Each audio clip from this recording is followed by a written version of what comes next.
the work in the gym so I could go out there and do fun things like surf. And like I tried to surf before I started lifting weights. And I remember I'd be so exhausted just by the time I paddled out. So like you finally get out to the green waves and you're like, all right, oh, now I have to catch a wave and stand up on this thing and surf. Like I was so exhausted. I didn't have the muscle to do it. When it was time for me to go to Kilimanjaro, I was like, well, if I'm going to go, I need some glutes.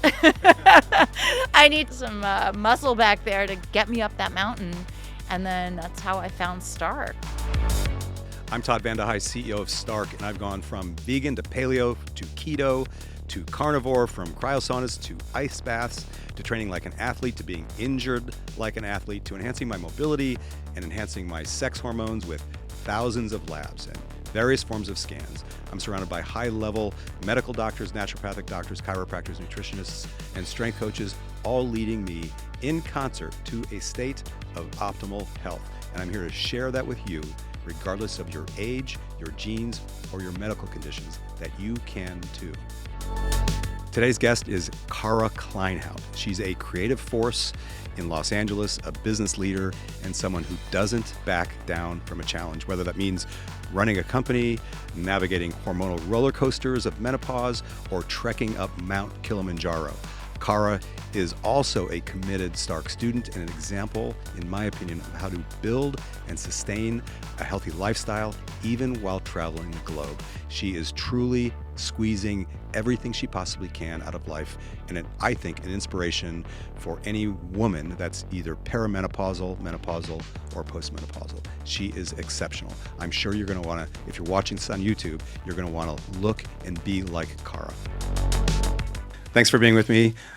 You are absolutely an aspirational female figure, and you're who I want the women in my life that are younger than you to land when they're your age. Well, thank you. And I wish my mother was in your state when she was your age as well. And you've got older female friends and family members, I'm sure, that are my mother's age as well. And you can see how they've been kind of devastated by not living the way you live and treating your body in the same way. Do you believe that that's optional? As far as living a healthy lifestyle, well, I sure think you can have more fun, be more comfortable. You might be able to last long, but if you want to travel and be comfortable and not be in pain and be able to have confidence out there, then I think that's where all these lifestyle and fitness and how we eat, that all comes into play. It's like the quality of life. We hear a lot about, lifespan, but now it's about health span. So that's what I'm after. Yeah. So what are some of the interesting things that you think you do that back up on that you do, that you believe are effective outside of the basics, like nutrition, exercise, lifestyle, stress management? Those things we'll talk about in a minute. But what are some of the other things that you do that you think are helpful? Well, just in the past, it's like the kind of things you hear about that, when I was younger and building a family and running, starting a business and, in those building years, which I consider your 20s, 30s, even well into your 40s, you barely have time to do anything, let alone concentrate on yourself. And I always heard, meditation and take care of your stress levels and mental well-being is really important. And, for me, that was like the first thing that I never paid attention to because it was, all I could do to just like hit the pillow at night and then with a busy schedule. And again, kids, career, parents, being a wife, being a mom, being a sister, being all those things, try to have a friend now and then too. But now the road gets narrower is what happens. And what worked before stops working. And so things like sleep and recovery, meditation, that were kind of like back burner items have now become front burner items. Mm-hmm. So they become essential, right?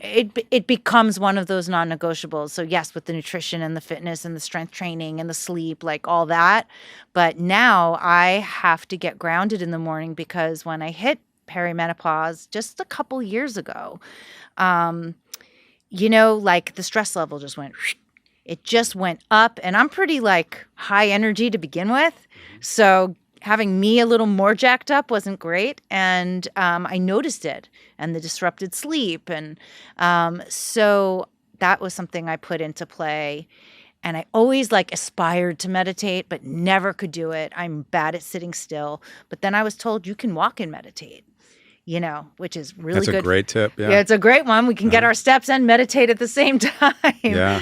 But I do need to get grounded in the morning. I need a good half hour of quiet and then some mobility and stretching just to get out the door and like be at a good cortisol level to take on the world.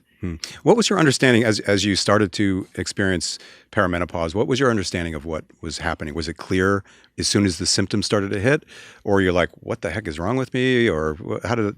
It's so funny. I don't know if I just started hearing it because I was kind of entering that period of life. So I started hearing it everywhere, or it just kind of entered the cultural zeitgeist at the same exact time that I hit it a couple years ago.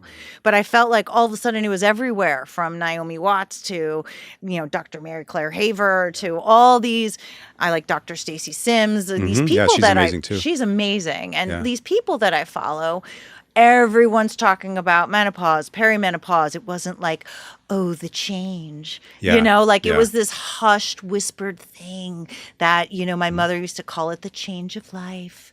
And it was like this thing that old ladies got. Yeah. And it was horrible. And you never wanted to be associated. It was horrible. It was horrible. You didn't want to be associated with it. You didn't want to talk about it. Like, forget it. And now it's like, it's just a period of life, and it happens around 50, and 50 looks a lot different than it used to. We at 50, a lot, 52 is where I am at today. Is like, that looks a lot different than my mom. Actually, my mom is 90 and she's with us and she's just as sharp as ever. Oh, that's amazing. So I can't use her as that example, but I just think we're doing a lot different at 50 than the generation before us, for sure. And so I just continue to do all these things that, keep me here. These MDs did start just popping up recently, really, and entering the limelight because they entered this phase in their life. And the strongest of them, there's a lot of MDs that I know that are female, that are anti-HRT. They're concerned about heart disease and cancer and all the fear that's kind of built around that. But this small group just went into it full force. They did the research. They learned about it. They're like, what the hell is going on? Why are we so afraid of this? Yeah. And now they've got their megaphones that are enabling. Yeah, they're enabling an entire generation of women to become healthier at this stage of life. And hopefully it affects younger women, because ideally you're thinking about this when you're in your late 30s or early 40s. When you start, you started a lot later, it sounds like, probably because you're healthier. I never even thought about it earlier. It just wasn't even in my mind. And honestly, for me personally, I don't think, unless someone's experiencing symptoms at a very early age, I think there's so many things that we're taught to worry about. My feeling is just go live your life. And like, when you start feeling symptoms and when you start, then address it. But, we can sit and worry about everything. And the last thing I think a 30-something-year-old woman who's having babies and trying to build a career and build a family needs to start thinking about is perimenopause. No, I agree. And women are so interesting because hormone replacement therapy is generally treated around how you feel. Yeah. It's not even indicated by labs. It's really how you're doing and how you're feeling and how you see the world and what your experience is like, how your body feels from the neck down and from the neck up. And so when women are younger, some women, this hits quite early. It does. And I guess I was just fortunate, and I should be sensitive to that. Well, you're very healthy going into it too, right? Yeah. I was very healthy going into it. I've always watched what I ate, and I did Pilates, and I didn't start strength training, though, till a couple of years ago. Was that really just that recent? Like, it really was that recent. Like, I never lifted weights. I was always thin. Like, I watched what I ate, but I watched like a hawk, I wasn't thin by accident, but I wasn't strong. But now you're strong. Now I'm strong, and it is the coolest feeling because I'm so capable. So I do the work in the gym so I could go out there and do fun things like surf. And like, I tried to surf before I started lifting weights. And I remember I'd be so exhausted just by the time I paddled out. So like you finally get out to the green waves, and you're like, all right, oh, now I have to catch a wave and stand up on this thing and surf. Like I was so exhausted. I didn't have the muscle to do it. But now, and like, just even going to the farmer's market and lifting a crate of something, I would like hurt my back. So being thin is not the goal. Being strong and solid and low body fat percentage is nice, but like being healthy and strong so I could go and climb Kilimanjaro, go surfing in Costa Rica, just go on a hike with my friends and not be out of breath. And I'm noticing it now. Like I got together with my friends from high school. By the way, I bet that was fun. Yeah, I did. Oh my gosh. By the way, I went to high school with Chris Gianella. That's right. I He's forgot in the about grade that. above me. He's 1 year older. Okay, yeah. He looks 5 years older than you. He's incredible. No, he looks great. I know, and he does. I saw his Instagram of what he was doing at Stark, and that is how I found Stark. Oh, okay. And so when it was time for me to go to Kilimanjaro, the whole thing came up with some friends of mine were going. It was like her lifelong dream to take her sons. And I was like, oh, I'll train with you guys. It'll be fun. Like, I want to get outside more. And then she's like, why don't you just come? And I never even considered it. It never even crossed my mind. And I was like, well, if I'm going to go, I need some glutes. I need some muscle back there to get me up that mountain. Mm-hmm. And then that's how I found Stark. And then it was like it was not just finding a gym. It was like the whole thing and the blood work and the DEXA and the nutrition. And I was like, oh, this is so cool. I didn't even know I was looking for all that. But the whole person approach was exactly what I needed. Yeah, I mean, just finding opportunities to pull a little lever here and there in your progress, and some big ones, that make a huge impact. There was so much I didn't know about. Mm-hmm. I didn't know about fueling for training. I didn't know about, about like how you gain muscle, the whole protein. Like this basic thing of like getting enough protein. Those are things I was never taught any of that. We should spend the rest of this episode on protein. And muscle. Okay. Because this is such a, I talk to a lot of women about this all the time. And invariably women that are my age, I just get this flash of being turned off a little bit when it comes to muscle mass. They're afraid of getting bigger, right? They're afraid of getting bulky. They're afraid of eating too much protein. They're even turned off by it, like, ew, that's kind of gross. Well, what I found is it's actually not so easy to get big. It's nearly impossible. Like you have to eat so much in order to get big. So like I got over that really quickly because I'm like, oh, gaining muscle thing is not so easy. No. Like you have to work really hard to gain muscle. So even just like the littlest bit, and especially for women our age, it's all about not losing it. Like, if I could make some gains, great. But at this point in my life, I'm trying to not lose it. Yeah. But you're actually making gains. You're getting stronger. You're putting a little tiny bit of muscle on every year. You're effectively getting younger through your body composition. Does that make sense? That's actually what's happening technically. Well, I like that. You're getting younger, and you're getting younger from a strength standpoint too. And so that's all possible. You don't have to go from where you are to a bulky bodybuilder female, which you never want anyway. No. It's nearly impossible to get there. It would be so hard. You would have to be so intentional about it. So I would say to other women, do not even let that get in your way or worry you. Just go in the gym and start strength training, because the first thing that happens is that you firm up. So even if you're thin, you might not be so firm, and you get like, it's nice, you got like well sculpted muscles and you look good, but the most important thing is you feel good, and then your metabolism speeds up because you have more muscle on your body, and it just kind of regulates everything, and it does regulate everything, and your bone density is better, and all these doctors that I follow, like Dr. Sims and Mary Claire, that's like when they talk about what are their non-negotiable strength trainings, the first thing they say, strength training, high protein, 8 hours of sleep.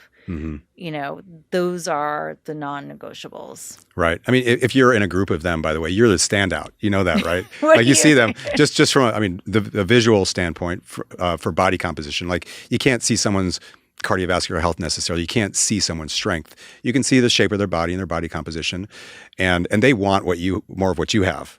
Like most of them really haven't quite gotten there. Even though they've got a megaphone and they're talking to other women about doing it, you're actually, I would say, much more successful at that. Wouldn't you? But you would agree, wouldn't you? I mean, I'm I know you're not happy arrogant. with where I'm at. I have to say I'm really fortunate that I'm also like, so I think midlife is this amazing like pivot point that should not be dreaded, but like welcomed. Like my kids are finally older. So that makes things a lot easier. I Yeah. have more time, more space, and I'm well established in my career, and I'm really fortunate to have really great people. I started a company in an experiential marketing agency 20 plus years ago, and we've got some really great people that work for us. So when I started experiencing some sleep disruptions, and I was able to take a little step back and have other people take the reins a little bit in order to pay more attention to my health and also go do those things I finally wanted to do, like climb Kilimanjaro and like learn to surf. I trained for a triathlon. I'd never run a cool. marathon I was like, why not? I'm going to try a half marathon. And I have so much respect for people who do these all the time because it's tough. It also requires so much training and so much time. Huge time commitment to be like an athlete like that. But the one thing I think that really helped me is that I love to cook. But I love to cook beautiful, colorful foods. Yeah, I follow you on Instagram. I love farmers market fresh. And living here in Southern California, we're so lucky that we have such access to beautiful, abundant, organic foods. So I think if you like to food prep, if you don't mind doing that, because the nutrition part is key. It's sort of like the bedrock on which everything else is built. It is, and I don't mind I don't even mind weighing my food, and I like what could this salad look like, and how balanced can I get it? How nutrient dense can I get it and yummy at the same time? So it's it's fun. I like to put that stuff on Instagram. Yeah. Not many people are that attached to actually cooking. They don't love it like you do. And I would suggest that if that's not your predisposition, you can outsource food. You Totally. can have a meal prep company take care of it for you. You can make better purchasing food choices and land in the same place. It's just probably better your way, but it's also much harder. It's more time consuming. And it's something that you love. It's just right? That is kind of my passion. It's just something that I love. But there's all these really great people on Instagram who show you how to just go to the food market, regular supermarket, and shop really healthy and make great choices and do all those kinds of things. And I really admire them. And yeah, this has to be accessible at the end of the day for everybody. And it is. Good health is accessible. It just, you have to, just like everything, we have to make a choice for it. Yeah. Yeah, you have to figure out how to make time and blend it into your life so that you can become permanent. This is something that is always challenging for us inside of Stark is when we meet with people outside of our ecosystem or even on the inside, is to have them recognize that their pursuit is lifelong. It is not 90 days. It's not 6 months. Or it's not a month before your spring break vacation. It's a lifetime endeavor. And so the attempt is to tackle a small thing at a time and have them build up over time. And eventually your life is completely designed around being super healthy without giving up any of the things that you actually love, except for maybe wine. Maybe not as much wine. That's funny. Yeah. I think it's that 80-20 rule. Yeah. You do the best you can 80% of the time, and then the other 20% of the time you live. Yeah, whatever. Yeah. Because it's not stressful. Go out to dinner with friends, we have celebrations, we travel, we do things, and maybe what can we do while we're doing those things because I still do all those things, but like what can I do that will still keep it in check? I'm not going to go totally off the rails. Yeah. 80-20 is exceptional. Yeah. That's about where I am too. And over time, 80-20 is completely transformational. Right? It is. It's also completely sustainable. Yes. Which is really where the whole thing has to land. Well, it's the small, consistent things over time. It's not the intensity that we do it. It's the consistency. Yeah. So doing a decent job every day is better than an amazing job sometimes. Mm-hmm. So that's with everything. Yeah. you Let's know. talk more about gaining muscle and strength. So this is one of my favorite topics for women. Like I said, I can't like connect with them as well because I'm not one. But I would love for women to understand more how critically important it is for them to develop their musculature, right? So you're a success in that category. Was there any part of you that was like, I'm afraid of getting bulky, or I'm afraid of looking masculine, or anything like that? Did you ever face any of that? Sure. I'm keeping an eye on my body composition. I do think that, we still want to have a snatched waist. We don't want to be boxy. Or we still want to look a certain way. And I think we just have to, if you're lucky enough to be able to work with a personal trainer, you have to really just communicate those things. So maybe you don't build out your abs, or you can focus on certain areas, and just, to have that good rapport. But again, I don't think we have to worry too much about it, because it's really hard to build muscle. Very, very It's hard. really hard to keep that muscle on, especially once we do hit peri and menopause and our hormones start going all over the place. It's the first thing to go. And we get, women just get, even the thin women I know, they just get really frail looking. And I look at that and I'm like, oh my God, it looks like she's going to break in half. And, I not only do I not want that for me, but I think it's really preventable. Like, you don't have to lift heavy. It'd be great if you can, but that takes, I think, some time to work up to that. You don't just pop into the gym and start lifting heavy. You got to work for like a year to get there, But even just lifting what they can. But yeah, it wasn't something wasn't even on my radar till a couple of years ago.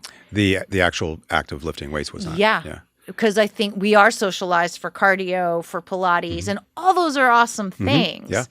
But that alone isn't going to do it. And I found that this strength training was the thing that really transformed my body and really transformed my actual strength. And when you say strength, you're not just talking about physical strength. Are you talking about something more emotional, or physical strength, which then translates into the real world because I'm more capable. I'm not hurting myself unloading packages. I have more confidence that, if there's something, an activity going on, I can do that. I can just jump in. If my kids, who are all teenagers, are all going somewhere, we're all going to the beach and they're playing Frisbee, I can just pop up and play with them. I can just jump into the water and swim out.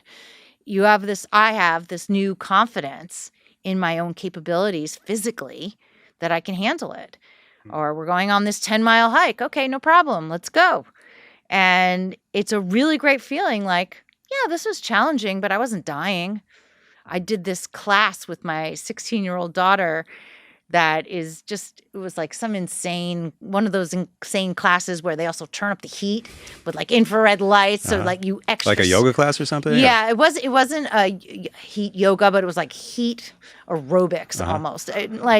It was 45 minutes. I'm like, oh my God, this is horrible. Like, when can I get out of here? But everyone's sweating and it was hard. But I didn't think twice about doing it. I wasn't like, oh no, what if I can't do it? I'm like, I got this. Well, that's so interesting, because that probably informs all parts of your life. But how does it affect the people that you love around you? Well, for the most part, I think they are happy that I'm feeling strong and confident, and they don't have a mom, knock wood, that is sickly. And again, that's also being fortunate. Sometimes you could do all the right things and sometimes things happen to people. So, but they're happy that I'm feeling good. And if I'm feeling happy and strong and confident, I'm going to be much more pleasant to be around. And, when you put that forward, and I put that forward in my business, I put that forward in my friendships. and in my family too. I hope my girls will, catch on to it. They certainly appreciate good nutrition. And my oldest one didn't appreciate it till she went to college. And then she calls me up and she's like, Mom, the food's really bad. I just want some fresh greens. I'm like, mm-hmm. That's funny. That's really funny. And now when she comes home, she's just like, I'm like, oh, do you want to go out to dinner? She's like, will you just cook for me? She's like, I just want to stay in. And, it's nice, but they've grown up with that. They've grown up with at least knowing what real food, whole food, nutrition, nutritional excellence looks like. Yeah. I mean, it's one of the things that I love about what I do, and it's very similar to you as a parent, I'm a parent of 3, is having them just watch me and see me go from the mess I was when I was younger to what I am now, and being aware of all the possibilities. I also speak to them about it. Mm-hmm. Like, this is all optional. You can opt in or not. It's your decision. Mm-hmm. But that it's possible, that's what I want them to know mostly. That they can actually become whomever they want, informed by their daily behaviors, the small little the changes in your lifestyle, the boring things, the things you do every single day over and over and over again. It's so boring. That maybe 60% effective, but over long periods of time, like you described. I find there's a saying, attraction, not promotion. And it's just, I just do this on a daily basis, and hopefully they see it, because the more I tell them to do, or if I point things out, it's usually counterproductive. Mm-hmm. Yeah, me too. It's they want to hear it from anyone but their own parent. Mm-hmm. So I just try to lead by example, and hopefully that's going in there somewhere. Seeing all those things on a daily basis. But yeah, it's the collection of daily activities, the small, esteemable acts that we do on a daily basis that define who we are. It's like get up, make our bed, and, return the phone calls and get to where we're supposed to go on time. Although I admit sometimes I'm late at the gym. And, oh, are you? I didn't know that. Not really. I'm usually within 10 minutes. Okay. Within 10 minutes. But, it's those small things that kind of, it's discipline. But it doesn't need to be hard. And that makes us feel good about ourselves. It's like, okay, I'm showing up in the ways I'm supposed to. I'm taking care of what I need to. And I feel good about myself. It seems like, at least when you started at Stark, and I'm assuming this is just how you are in general, that you just jumped in and you believed you would get what you wanted to get. Yeah. And that's a very unique way of thinking that most people don't have, even if they're successful enough to be at Stark. They don't fully believe that they can accomplish what they want, either from the neck up or the neck down. They believe that they are who they are, and they're maybe just checking a box because it makes them feel like they're taking action. But at their core, they don't fully believe that. Where did that come from for you? Did you also have that with your business when you started your business? You believed that we'll just start this business and I'll be successful. I'm like blissfully, I'm blissfully naive sometimes, Yeah. I can't speak to other people because people have had different challenges than I, and I can only speak for myself. I was always taught whatever I really put my mind to, but really focus on and wherever I put my attention, my energy, my love, like that's where it grows.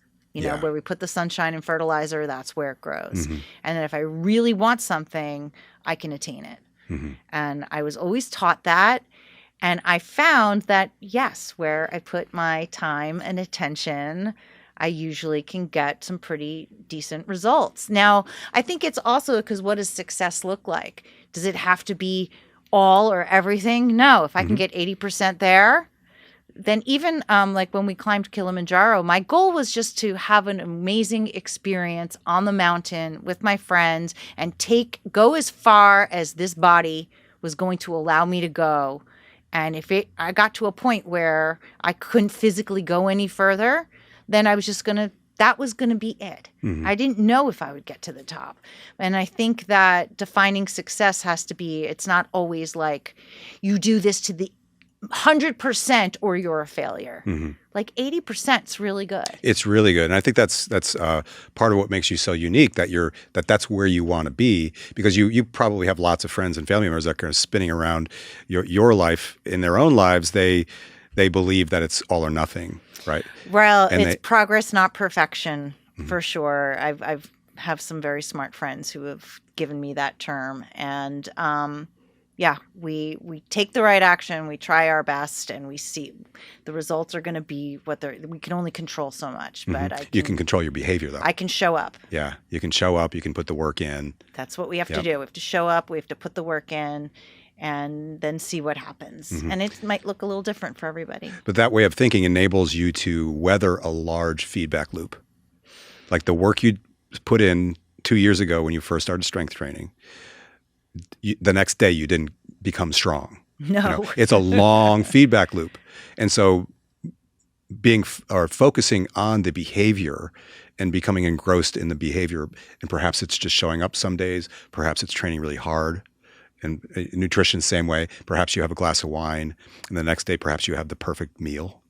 It doesn't have to be perfect, but you're showing up, and you have this sense of belief in you that it's going to matter, right? That enables you to weather a long feedback loop. Well, I think at a certain point we all realize that we all have to work for things. And I was never one that just got things so easy. I wasn't like naturally book smart and got A's without trying, or just built a business without trying. Like I had to work for things. So I don't expect instant results. And I know though that sometimes you just have to outlast the next person. You just have to stay with it. And just that consistency and just like sticking with it and being persistent and not giving up, not quitting before it happens is half the game. Yeah, it is. I mean, for everything in life that's valuable, right, or that you want to experience to its fullest, it is. I mean, it makes everything so much juicier, doesn't it? We have to just stick around, keep doing it, kind of keep the faith, and there's going to be ups and downs. But if over time where it's an upward trajectory, or with our weight over time, it's a down, it's like, we're not going to, people who want to lose weight, you're not going to lose it all overnight. And the scale might go up before it goes down. And, it kind of goes like this. And that's what is the trend over time. And I'm trying to look at what my trends are over time. Am I doing more outside? Am I gaining more kind of skills? Am I feeling stronger? Then I'm going in the right direction. Am I helping more people? Am I using my the more free time I have, am I using it wisely? Or am I just, because I think people start to become more isolated, more inward, and I'm trying to be more outward and just be more connected, because that's the other part of longevity, right?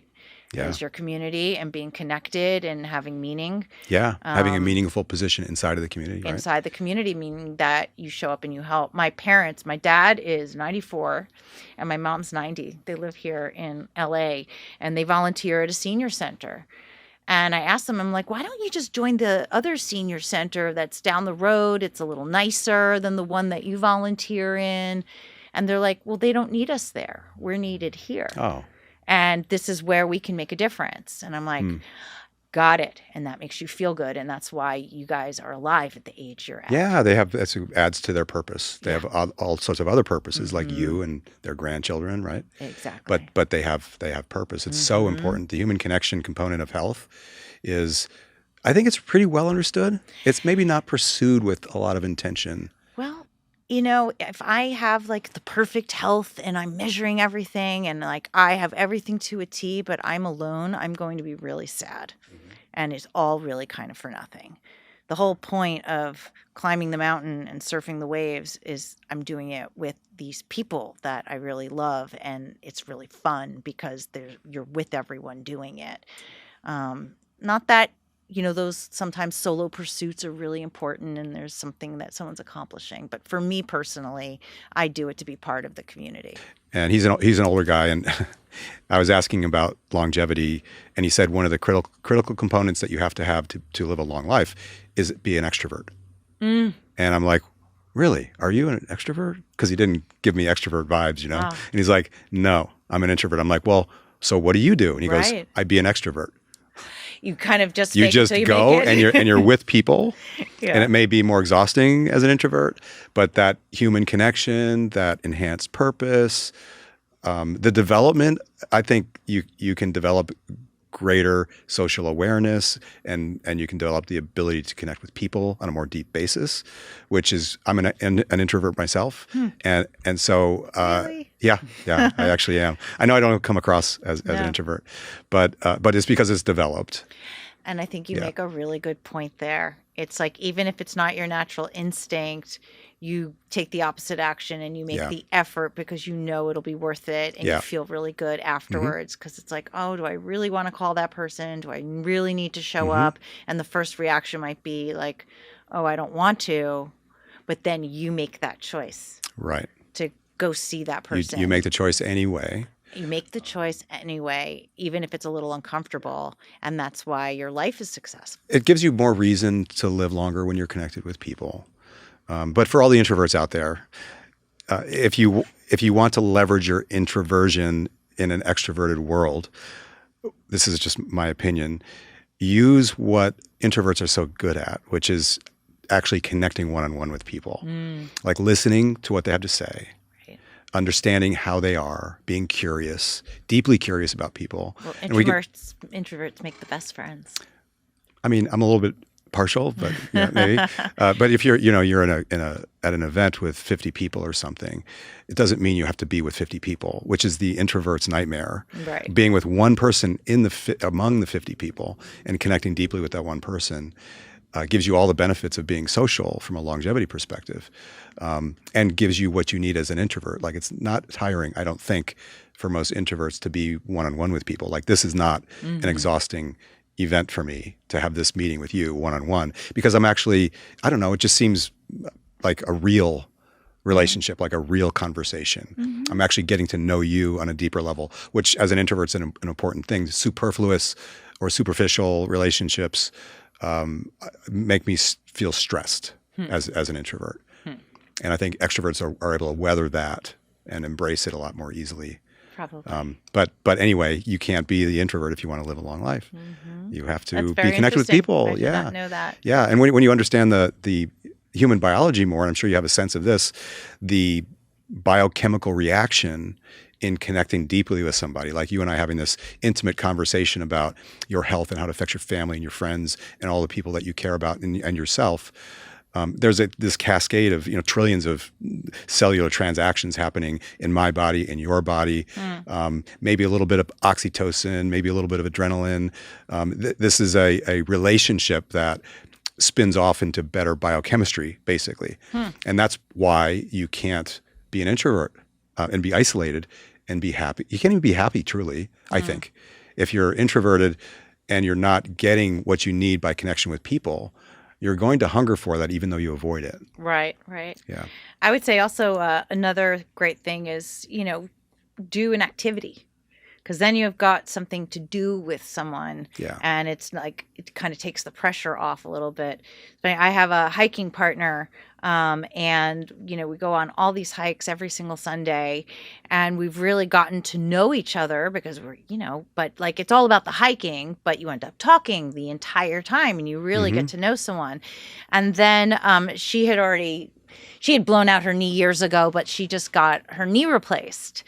And she's now in recovery, and we're slowly bringing her back. That's awesome. and doing some flat walks and hikes, but we're not, going off all day Sunday for a 12-mile hike in, the San Gabriels. Yeah. And I realized how much I missed that. Like, yes, I missed the nature part of it, which I was trying to just make up on my own. But I missed that connection, being with somebody I care about and have a great rapport with. And we would drag different women in at different occasions. Usually once we hit like 4 miles, people would drop off.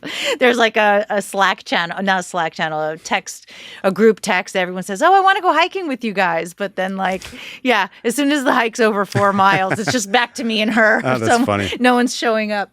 But I really missed that connection. That's what I missed. I missed talking with her for 8 hours on the trail, or just, having that activity together. And I think I love meeting women who want to go outside and have activities at this stage in life. I can go for coffee or I'll go for lunch, but I'd much rather go for a walk, and I'd much rather go for a little hike or go for a surf or, go for a little adventure somewhere. Mm-hmm. I think that's way more fun and interesting, and it gives you something to focus on. Or walking through the rain with Or me. walk through the rain, right. Yeah, you were such a trooper that day. That's funny. Well, that was funny. Yeah, so just to fill that in, we had scheduled like a coffee just to kind of say hello and catch up, and I said, okay, let's walk to Erewhon. We both want to get our steps in. Mm-hmm.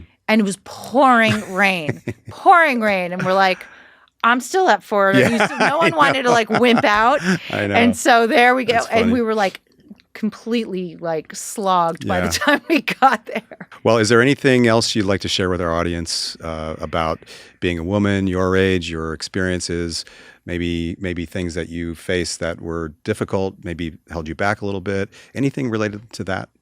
Well, I will say those building years of my life in my 20s, 30s, and even all through my 40s, I was really tired. Like building a business, raising kids, being a wife, trying to have a social life, traveling for both work and pleasure.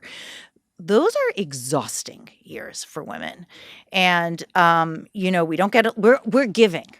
And things like our own sleep, our own recovery are always take the back burner, and we're volunteering at school, and we try to be everything to everyone. And whenever I meet women with small kids, I'm just like, oh, I remember that time.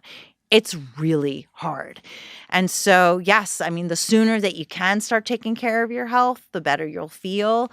But the one thing that also was a game changer was sleep. And that's like sometimes the most elusive, hardest thing to get. But after hitting perimenopause, it is a non-negotiable. It's probably the thing that helps me most. But I would just say that go easy on yourself, for women to not be too hard on yourselves if you're not doing it all perfectly when you're in those building years, because those are the busiest, most demanding years of your life, and there's not enough of you to go around. And just know that, and it's all okay, and you're doing the best you can. And even 80, if it's 70-30, that's okay too. Especially I think in those years, women just need a little bit of a pass, because there's they a need lot to give it of to themselves, right? In terms of themselves, and just there's a lot of areas we're being asked to show up in a big way. We have to build our careers and be great at work, and got to be the mom we've always wanted to be, but yet we have husbands, trying to keep our marriages together, and that the school needs us, and maybe our parents are aging. It's quite a time of a lot of competing priorities. So yeah, trying to stay healthy certainly helps, all of that. Well, thank you for being such an inspiration. Thank you for sharing your story and being so open with things that are so intimate, from hormone shifts to the top of Africa. You're a walking reminder that health is something we build and we carry with us. No matter where life takes us, we can carry that with us at all times. Well, thanks for having me. Yeah. If you liked today's episode, don't forget to like and subscribe, and please leave us a comment wherever you listen to podcasts. If you'd like to learn more about Stark, you can visit us at stark.health. That's stark.health.